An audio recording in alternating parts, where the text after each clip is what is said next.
that women do actually more work than men, whether they're in the labor force or not. Even in the United States, which is a relatively progressive country, although there's some indications now maybe that it's not as progressive as we thought. But nonetheless, even in the United States, women are earning, although it's getting better, about between 70 to 80% of what men are earning in the same fields. And so I think we've got so much disparity on the planet, but fundamentally, roles have changed significantly. I concur with Ken Wilber, the philosopher, who argues that the idea that women were oppressed for 10,000 years and suddenly these suffragettes worked it out in the 19th century is an absurdity. Anybody who's read Shakespeare knows that women have always had power. They've just manifested that power very differently in cultures. But things have changed. The idea of having strength, physical strength, is really not that important anymore, and it's going to become increasingly less important with automation and the fact that we have so many tools and mechanisms that make essentially physical strength obsolete. And when you remove physical strength, although there are now many women much stronger than many men, when you remove physical strength, women can pretty much do everything that men can do. And so really, I think the question, can women have it all? In certain societies, I think it's possible. It might not be all at the same time, right?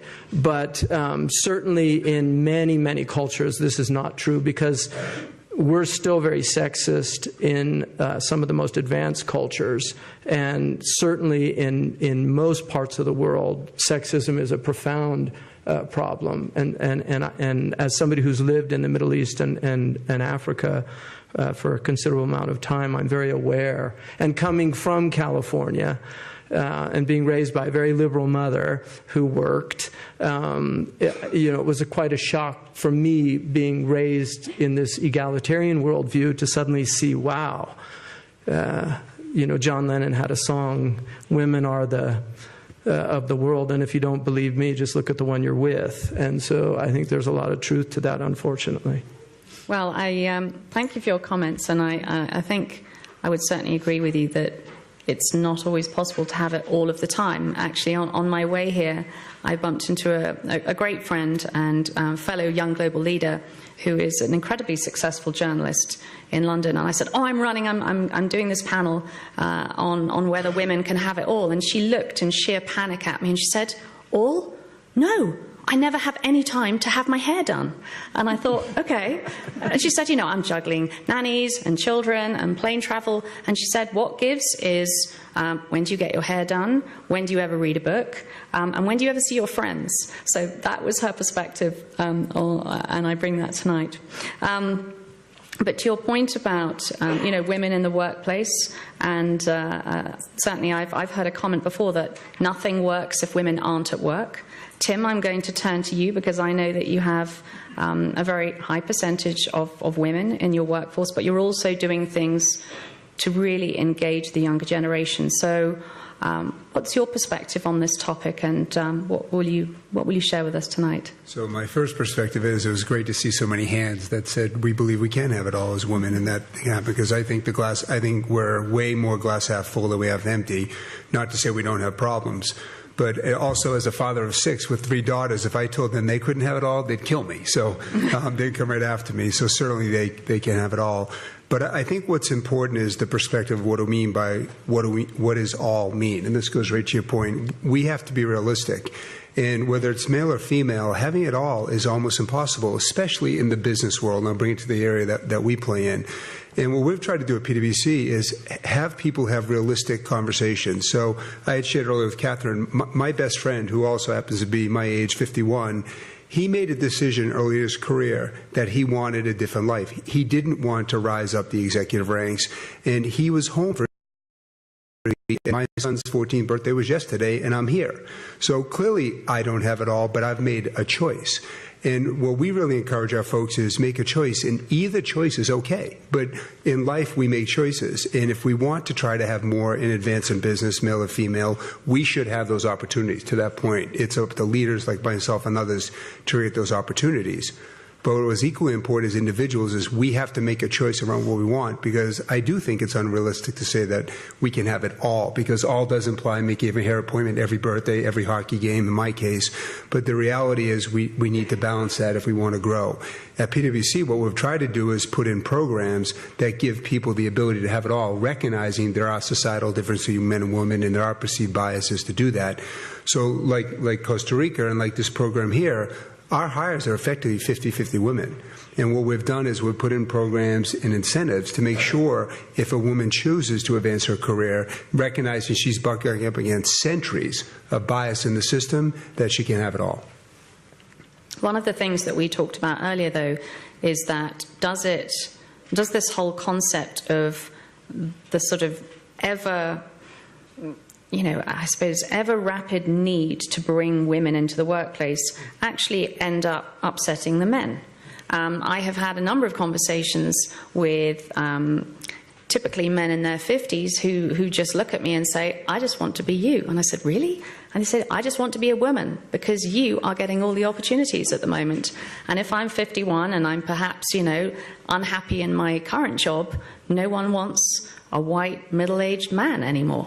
So is that a risk, do you think, Tim? Yeah. I think it's a huge risk. We want you. We want you tonight. Yeah. Particularly, again, I'll go to a real story. So I was elected CEO of PwC in the U.S., and I took over on July 1st. And so one of the few privileges you get when you're the CEO is you get to pick your team. And so I announced my team in July, and my team is the most diverse team we have ever had in history, and I would say among the top in corporate America in terms of diversity. 44% minorities, 35% women. We have people who are from Pakistan, Belfast, UK, people who grew up at PwC, didn't grow up at PwC. And what's interesting is when I announced that, I was very, very proud. But I also had several people, several of the white guys that I grew up with, pulled me aside and they said, you realize we're upset. They said, we get the broad issue. We get the need for us to lead. We understand the fact that it's good for business, but where's the opportunity for us? What happened to us? We thought we had a shot at those. It didn't matter to them that these people were equally qualified. Didn't matter to them that these people had also paid their dues. They were wondering what it meant for them. And one of the most important lessons we've learned at PwC is an organization to truly promote diversity on a sustainable basis has to be growing. Because if you're growing, you're creating opportunities for everybody.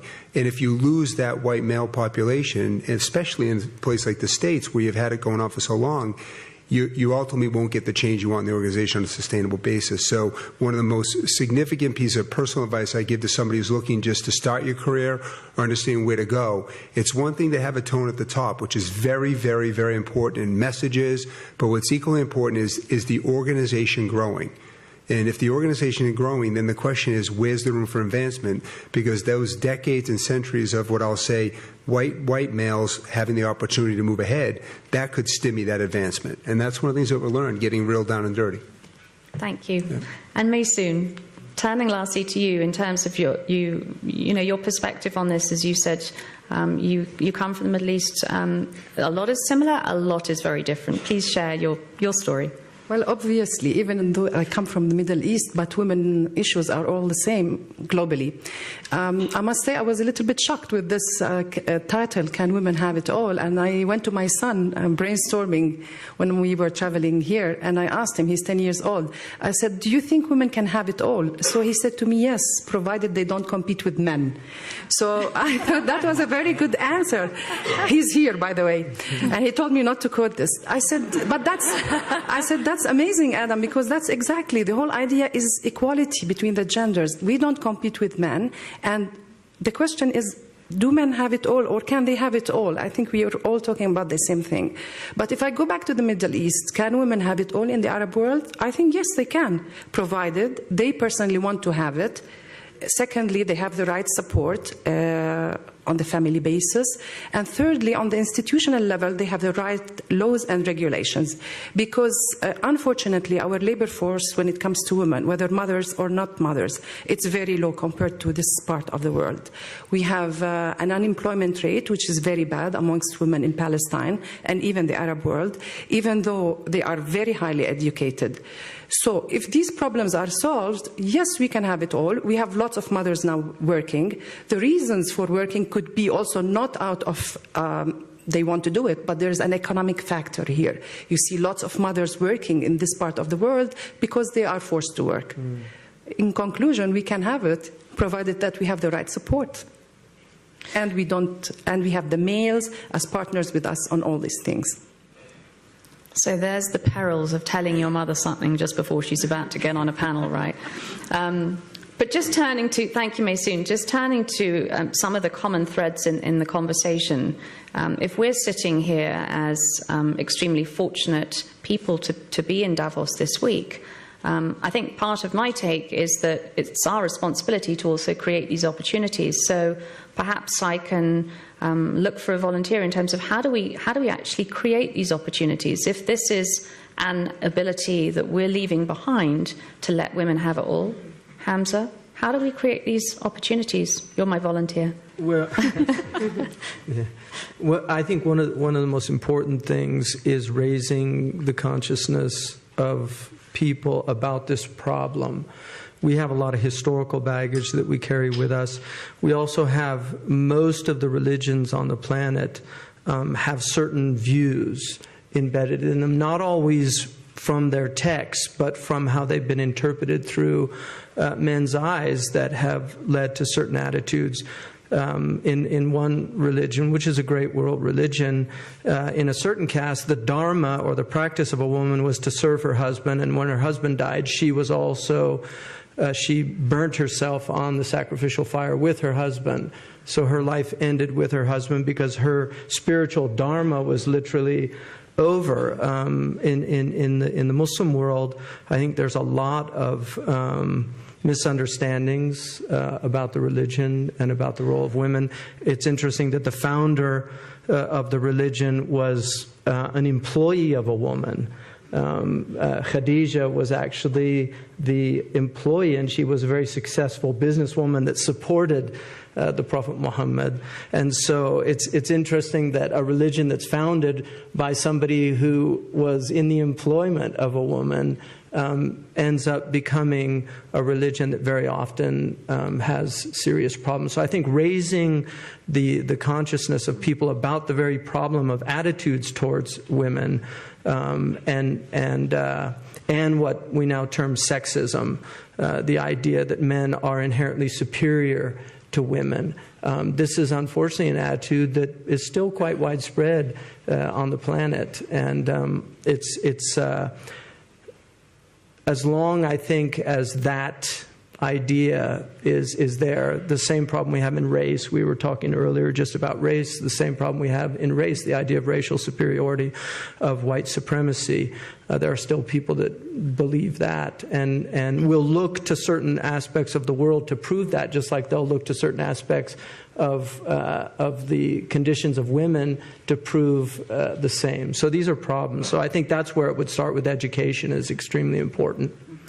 And Marie-Gabrielle, I mean, what about the Swiss example? I mean, how do you think about changing attitudes and also creating these opportunities? Because I presume there's an economic imperative for this. Yes, I wanted to say, well, besides the whole education issue, which is still very important, even in countries like Switzerland, I mean, you can look at also at, from the point of view that you say that an economy needs all the possible workforce in order to be able to grow.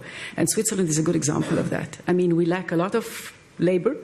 So we had a lot of immigration, and actually we may use a little bit better the potential we have in Switzerland rather than having too many people coming from outside. Not saying that we don't want anybody having from outside, of course, but if we try to, have not only more women, this is one of the initiatives, but also, continuous education. You have also to ensure that people after 55 stay in the labor force, all these kinds of measures. And there women come in too, that you can actually improve the basis of your skills, and like this also improve the growth and the participation in the economy. And this is one of the reasons why now in my state secretariat we have one of these initiatives which also touches on women, but on all the other aspects as well, so that it doesn't become too much, a question of men and women. Because I agree with the comments made. You have to be careful that you don't lose the men, on your way of improving life or the participation of women. You have to make sure that you keep them both on track because you need all of them. But I think that if you say that, it's not only because you would like